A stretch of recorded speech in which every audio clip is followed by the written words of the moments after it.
for those catfish farms that still leaves their water in the pond for 1 week. Some even leave their pond water for 2 weeks. 2 weeks counts. They not change their water.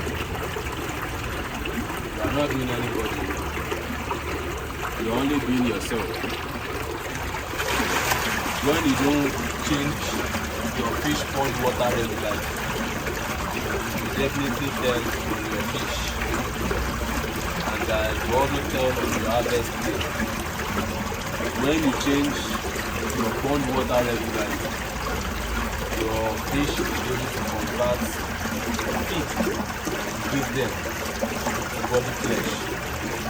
Your harvest day, you harvest bountifully.